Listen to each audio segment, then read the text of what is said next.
Now I'm going to show you how to work a soft plastic in a lake when you're chasing for redfin. This is how I do it. I'm not sure on the exact size of this jig head. It's a striped tiger jig head. I think it's about 4 or 5 grams. Might be 1/8 of an ounce or 1/16. I'm not really. I think it's 1/8 of an ounce or something like that.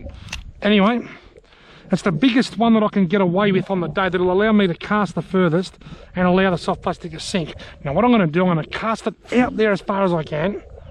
Now I'm going to put my rod tip under the water. I want that line to sink onto the water there. There's a bit of a breeze. If I hold my rod tip up high, the breeze will catch that line, and then when I'm reeling it in, it'll come around like a half moon. So I want it to be as straight as possible. Now what I've got to do is watch my line and watch it sink. It's still sinking now. It's just stopped. It's just stopped pulling line. It's just hit the bottom. There's 2 ways to do this. You can keep in contact with your lure, and then the line will go slack when it hits the bottom, or you can watch it feed across the bottom like I just did.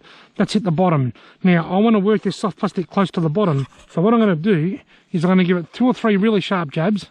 See, jab, jab, jab, jab, jab, jab, jab. That's making the lure swim around like that, but down near the bottom. Jab, jab, jab. Give it a few jabs. Now pause it. Let it sink back down, because it comes up quite steep. What'll happen, I'll fish the bottom out there, then it'll be coming up through the water column. Now I could be in 20 feet of water out there. Redfin are usually somewhere down near the bottom. So that's sank to the bottom again. Do the same thing again. Jab, jab, jab. Work it. That one, I know it's coming up, but it's still down deep. Right, that's enough. Pause it again. So just give it 3 or 4 jabs. Let it sink a bit. 3 or 4 jabs, let it sink. 3 or 4 jabs, let it sink, and then let it sink to the bottom. So in a cast like that, probably 3 or 4 times, I want to pause it and let it sink to the bottom. So I've just let it, this is the 3rd time. This is the 3rd pause, it's just hit the bottom. Now it's just out in front of me, so I'll reel it in one go now.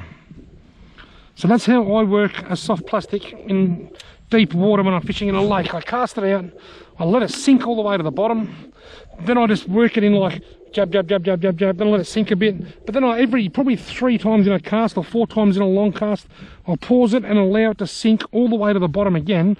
That ensures that the lure is down close to the bottom for the entirety of the retrieve. That works for redfin, but it's a little bit different for trout because they'll come out in the open and they'll feed on the surface. But redfin generally like to hang around the bottom because that's where the rocks and logs and ledges and stuff are for them to hide. And if they're not out there on the bottom, they'll be around the edges somewhere. So that's how I like to work a soft plastic in a lake in deep water.